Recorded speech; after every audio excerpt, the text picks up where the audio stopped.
Rice ഉണ്ടാക്കാനുള്ള സാധനങ്ങളെല്ലാം ആണ്.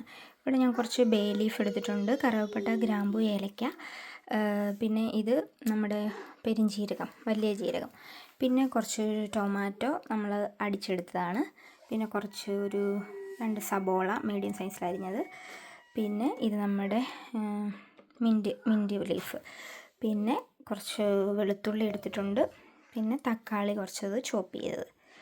ഇനി നമുക്ക് ഉണ്ടാക്കാം. ചട്ടി ചൂടായി വന്നിട്ടുണ്ട്. ഇതിലോട്ട് നമുക്ക് സൺഫ്ലവർ ഓയിൽ ഒഴിക്കാം. കുറച്ച് സൺഫ്ലവർ ഓയിലും പിന്നെ നമുക്ക് കുറച്ച് നെയ്യും കൂടെ ആഡ് ചെയ്യാം. രണ്ടും കൂടെ മിക്സ് ചെയ്തെടുക്കാം. എണ്ണ ചൂടായി വന്നിട്ടുണ്ട്. നമുക്കിനി ഇതെല്ലാം കൂടെ എണ്ണയ്ക്കാം. പിന്നെ നമ്മൾ എടുത്ത് വെച്ചേക്കുന്ന വെളുത്തുള്ളി ചോപ്പ് ചെയ്ത് എല്ലാം കൂടെ നമുക്ക് മിക്സ് ചെയ്യാം. ഇതിൽ കൂടെ കുറച്ച് ഞാൻ കാഷ്നട്ടും കൂടി ഇട്ടിട്ടുണ്ട്.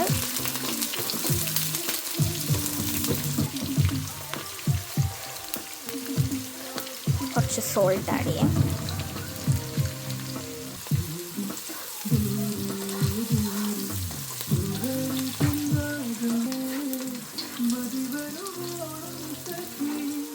നമുക്ക് ടൊമാറ്റോ കൂടെ ഇട്ട് കൊടുക്കാം. കുറച്ച് ചോപ്പ് ചെയ്ത ടൊമാറ്റോ,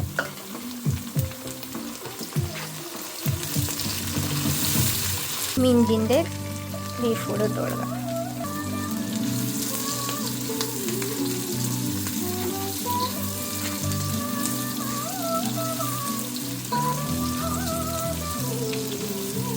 ഇതെല്ലാം വാടി വന്നിട്ടുണ്ട്. നമുക്കിനി കുറച്ച് മഞ്ഞൾപ്പൊടി, കാശ്മീരി ചില്ലി പൗഡറാണ് ഞാനിപ്പോൾ ഇടുന്നത്, ഒരു 2 സ്പൂൺ ഇടാം.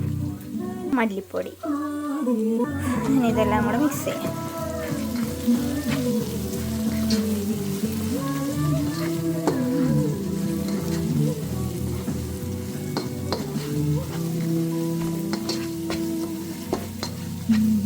ടൊമാറ്റോ ചോപ്പ് ചെയ്തും കൂടെ നമുക്ക് ഇതിൻ്റെ കൂടെ ഇപ്പോൾ ചേർക്കാം.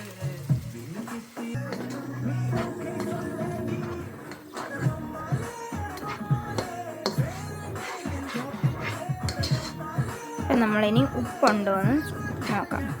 ഉപ്പില്ല, നമുക്ക് കുറച്ച് ഉപ്പും കൂടെ ഇടാം. നമ്മുടെ ജീരകശാല റൈസ് ഇവിടെ റെഡി ആയിട്ടിരിപ്പുണ്ട്. ഇതിന് നമുക്ക് ഇതിൻ്റെ അകത്തോട്ട് മിക്സ് ചെയ്തെടുക്കാം.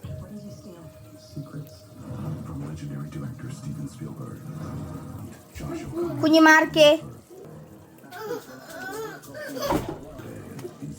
ഇതിന് നമുക്കിനി മിക്സ് ചെയ്തെടുക്കാം. ഇതിൻ്റെ അകത്തോട്ട് നമുക്ക് കുറച്ച് നെയ്യ് കൂടെ ലാസ്റ്റ് ആഡ് ചെയ്യണം. ഇനി നമുക്ക് ഇതിൻ്റെ അകത്ത് കുറച്ച് മല്ലിയിലയും കൂടെ ഇടാം.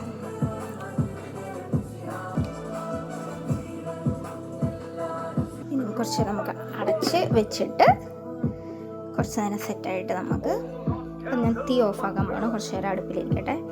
തീ ഓഫാക്കിയിട്ട് ഒരു 10 മിനിറ്റ് ഇങ്ങനെ മൂടിയിരിക്കുന്നതായിരിക്കും. പിന്നെ നമുക്ക് എടുത്ത് നോക്കാം.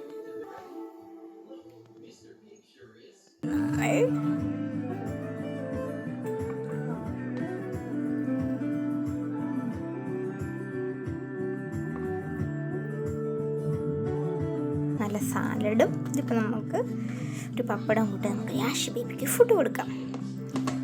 കൂടെ ഒരു തൈര് സാലഡോ ഒരു അച്ചാറോ എന്തെങ്കിലും ഉണ്ടെങ്കിൽ നമുക്കിത് കഴിക്കാം.